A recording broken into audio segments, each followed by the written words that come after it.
जय माँ वैभव लक्ष्मी। वैभव लक्ष्मी व्रत की कथा। एक बड़ा शहर था इस शहर में लाखों लोग रहते थे। पहले के जमाने के लोग साथ साथ रहते थे और एक दूसरे के काम आते थे, पर नए जमाने के लोगों का स्वरूप ही अलग सा है।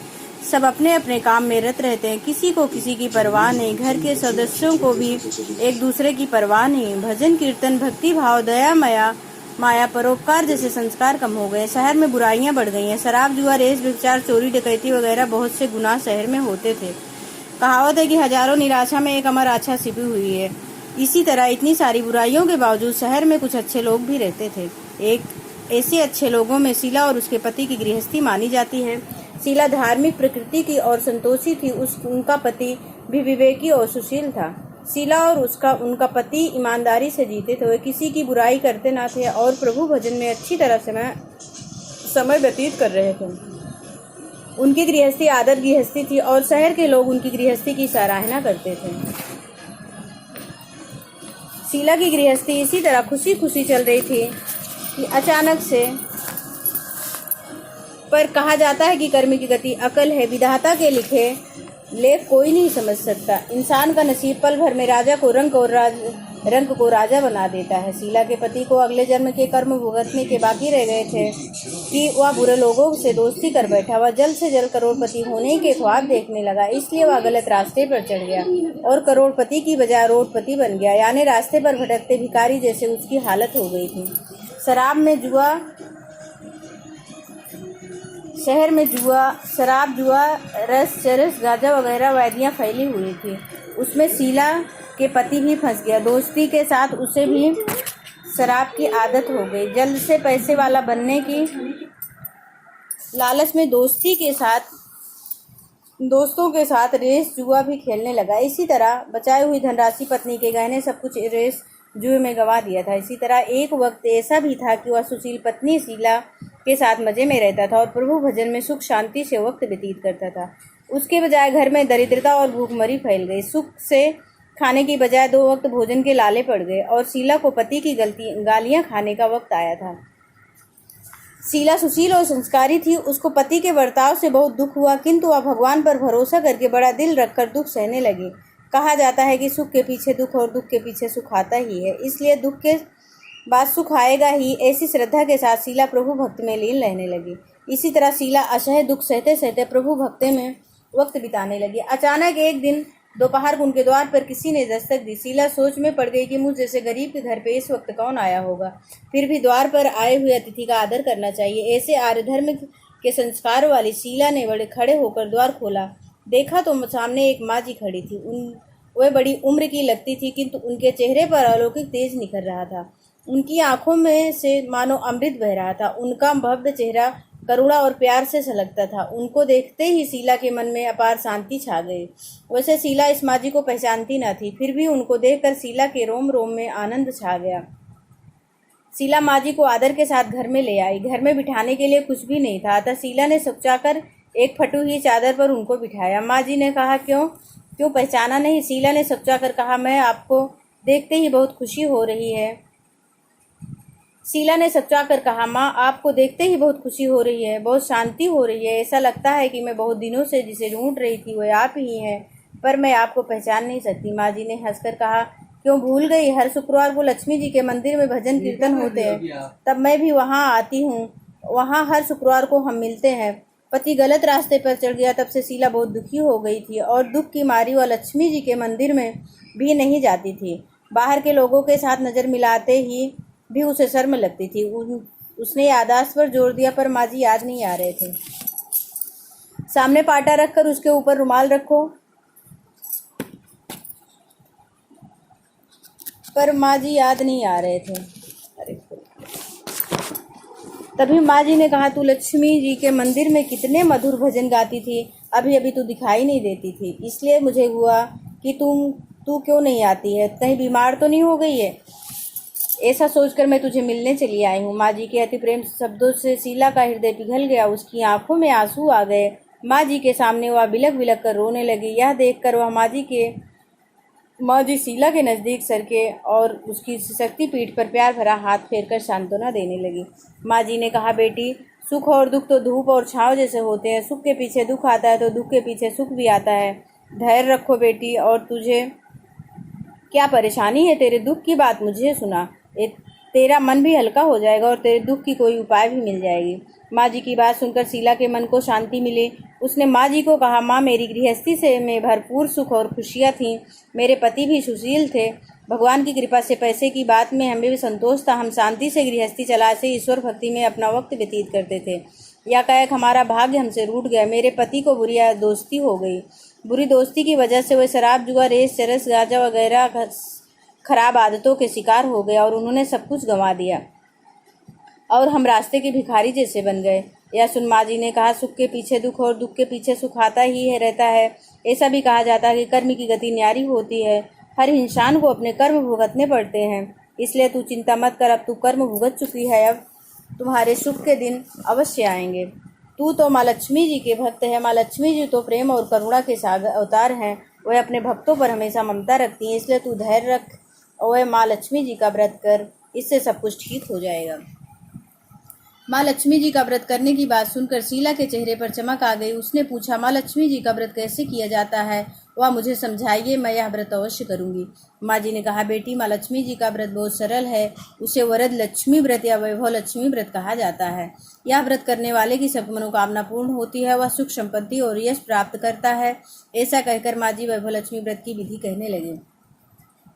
बेटी, वैभव लक्ष्मी व्रत तो वैसे तो सीधा साधा व्रत है, किंतु कई लोग यह व्रत गलत तरीके से करते हैं, अतः उसका फल नहीं मिलता। कई लोग कहते हैं कि सोने के गहने की हल्दी कुमकुम से पूजा करो, बस व्रत हो गया, पर ऐसा नहीं है। कोई भी व्रत शास्त्रीय विधि पूर्वक करना चाहिए, तभी उसका फल मिलता है। सिर्फ सोने के गहने की पूजा करने से फल मिल जाता तो सभी आज लखपति बन गए होते। सच्ची बात यह है कि सोने के गहने का विधि पूजन करना चाहिए। व्रत की उद्यापन विधि भी शास्त्रीय विधि मुताबिक करनी चाहिए, तभी यह वैभव लक्ष्मी व्रत फल देता है। यह व्रत शुक्रवार को करना चाहिए। सुबह में स्नान करके स्वच्छ कपड़े पहनो और सारा दिन मन में जय माँ लक्ष्मी का रटन करते रहो। किसी की चुगली नहीं करनी चाहिए। शाम को पूर्वी दिशा में मुंह रख सके ऐसी तरह आसन पर बैठ जाइए।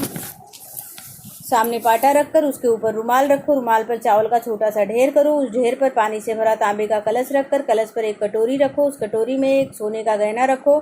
सोने का ना हो तो चांदी का भी चलेगा, चांदी का ना हो तो नगद रुपया भी चलेगा। बाद में घी का दीपक जलाकर धूप सैलगी सुलगाकर रखो। माँ लक्ष्मी जी के बहुत स्वरूप हैं और माँ लक्ष्मी जी के श्री यंत्र अद्वितीय हैं, अतः वैभव लक्ष्मी के पूजन विधि करते वक्त सर्वप्रथम श्री यंत्र और लक्ष्मी जी के विविध स्वरूपों को सच्चे दिल से दर्शन करो। इस पुस्तक के अगले पृष्ठों पर श्री यंत्र यहाँ माँ लक्ष्मी जी के विभिन्न स्वरूपों की छवि दी गई है। उसके बाद माँ लक्ष्मी का स्तवन का पाठ करो। बाद में कटोरी में रखे हुए गहने या रुपए की हल्दी कुमकुम और चावल चढ़ाकर पूजा करो और लाल रंग का फूल चढ़ाओ। शाम को कोई मीठी चीज बनाकर उसका प्रसाद रखो, ना हो सके तो शक्कर या गुड़ भी चल सकता है। फिर आरती करके 11 बार सच्चे हृदय से जय माँ लक्ष्मी बोलो। बाद में 11 या 21 शुक्रवार या व्रत करने का दृढ़ संकल्प माँ के सामने करो और आपकी जो मनोकामना हो वह पूरी करने को माँ लक्ष्मी जी से विनती करो। फिर माँ का प्रसाद बांट दो और थोड़ा प्रसाद अपने लिए रखो। अगर आप में शक्ति हो तो सारा दिन उपवास रखो और सिर्फ प्रसाद खाकर शुक्रवार करो। न शक्ति हो तो एक बार शाम को प्रसाद ग्रहण करते समय खाना खा लो। अगर थोड़ी शक्ति भी ना हो तो 2 बार भोजन कर सकते हो।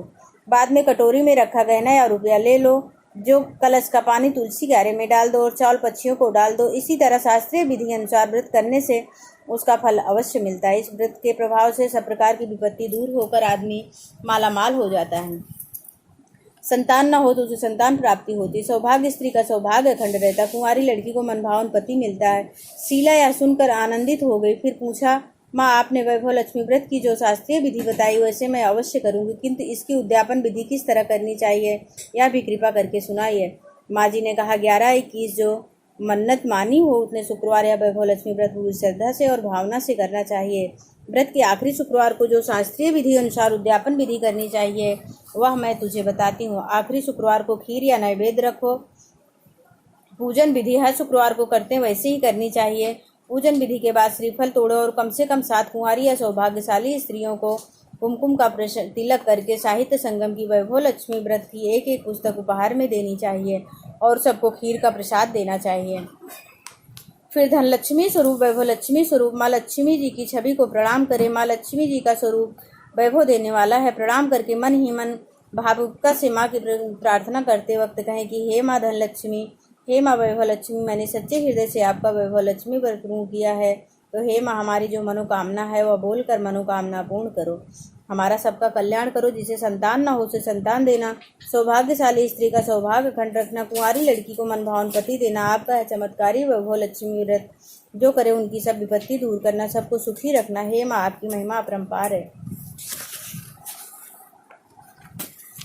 इस तरह माँ की प्रार्थना करके माँ लक्ष्मी जी का धनलक्ष्मी स्वरूप को भाव से बंधन करो। माँ जी के पास से वैभव लक्ष्मी व्रत को शास्त्रीय विधि सुनकर शीला भाव विभोर उठे। उसे लगा मानो सुख का रास्ता मिल गया। उसने आंखें बंद करके मन ही मन उसी क्षण संकल्प लिया कि हे वैभव लक्ष्मी, मैं भी माँ जी के कहे मुताबिक श्रद्धा से शास्त्रीय विधि अनुसार वैभव लक्ष्मी व्रत 21 शुक्रवार तक करूंगी और व्रत की शास्त्रीय विधि अनुसार उद्यापन विधि करूंगी। शीला ने संकल्प करके आंखें खोली तो सामने कोई न था। वह विस्मित हो गई कि माँ जी कहाँ गए। यह माँ जी दूसरा कोई न था, वह साक्षात लक्ष्मी जी ही थी। शीला लक्ष्मी जी की भक्त थी, इसलिए वो अपने भक्त को रास्ता दिखाने के लिए माँ लक्ष्मी जी माँ जी का स्वरूप धारण करके शीला के पास आई थी। दूसरे दिन शुक्रवार था। सवेरे स्नान करके स्वच्छ कपड़े पहनकर शीला मन ही मन श्रद्धा से और पूरे भाव से जय माँ लक्ष्मी का मन ही मन रटन करने लगे। सारा दिन किसी की चुंगली नहीं की। शाम हुई तब हाथ पांव धोकर शीला पूर्व दिशा में मुंह करके बैठी। घर में पहले सोने के बहुत से गहने थे, पर पति देव ने गलत रास्ते पर चढ़कर सब गहने गिरवी रख दिए थे और नाक की चुन्नी बच गई थी। नाक चुन्नी निकालकर उसे धो डाला और कटोरी में रख दी। सामने पाटे पर रुमाल रखकर मुट्ठी भर चावल का ढेर किया। तब तांबे का कलश पानी भर कर रखा, उसके ऊपर चुन्नी वाली कटोरी रखी। फिर माँ जी ने कही थी वह शास्त्रीय विधि अनुसार बंधन स्तवन और पूजा वगैरह किया और घर में थोड़ी शक्कर थी वह प्रसाद में रखकर वैभव लक्ष्मी व्रत किया। यह प्रसाद पहले पति को खिलाया। प्रसाद खाते ही पति स्वभाव में फर्क पड़ गया। उस दिन उसने शीला को मारा नहीं, सताया भी नहीं। शीला को बहुत आनंद हुआ। उनके मन में वैभव लक्ष्मी व्रत के लिए श्रद्धा बढ़ गई। शीला ने पूर्ण श्रद्धा भक्ति से 21 शुक्रवार तक वैभव लक्ष्मी व्रत किया। 21वें शुक्रवार को माँ जी के कहे मुताबिक उद्यापन विधि करके 7 स्त्रियों को वैभव लक्ष्मी व्रत की 7 पुस्तकें उपहार में दी। फिर माता जी के धनलक्ष्मी स्वरूप की छवि को वंदन करके भाव से मन ही मन प्रार्थना करने लगी, हे माँ धनलक्ष्मी, मैंने आपका वैभव लक्ष्मी व्रत करने की मन्नत मानी थी, यह व्रत आज पूर्ण किया। हे माँ मेरी हर विपत्ति दूर करो, हमारा सबका कल्याण करो, जिसे संतान न हो उसे संतान देना, सौभाग्यवती स्त्री का सौभाग्य अखंड रखना, कुंवारी लड़की को मनभावन पति देना। आपका चमत्कारी वैभव लक्ष्मी व्रत उनकी सब विपत्ति दूर करना और सबको सुखी करना। हे माँ आपकी महिमा अपरंपार है। ऐसा बोलकर लक्ष्मी जी के धनलक्ष्मी स्वरूप की छवि को प्रणाम किया। इस तरह शास्त्रीय विधि पूर्वक शीला ने श्रद्धा से व्रत किया। तुरंत ही उसे फल मिला। उसका पति गलत रास्ते पर चला गया था, वह अच्छा आदमी हो गया और कड़ी मेहनत करके व्यवसाय में करने लगा। माँ लक्ष्मी जी के वैभव लक्ष्मी व्रत के प्रभाव से उसको ज़्यादा मुनाफा होने लगा। उसने तुरंत शीला के गिरवी रखे गहने छुड़ा लिए। घर में धन की बाढ़ सी आ गई। घर में पहले जैसी सुख शांति छा गई। वैभव लक्ष्मी व्रत का प्रभाव देखकर मोहल्ले की दूसरी स्त्रियां भी शास्त्रीय विधि पूर्वक वैभव लक्ष्मी व्रत करने लगे। हो हे धम्मा धनलक्ष्मी, आप जैसे शीला पर प्रसन्न हुए उसी तरह आप का व्रत करने वाले सब पर प्रसन्न होना, सबको सुख शांति देना। जय माँ लक्ष्मी, जय माँ वैभव लक्ष्मी, जय माँ धनलक्ष्मी।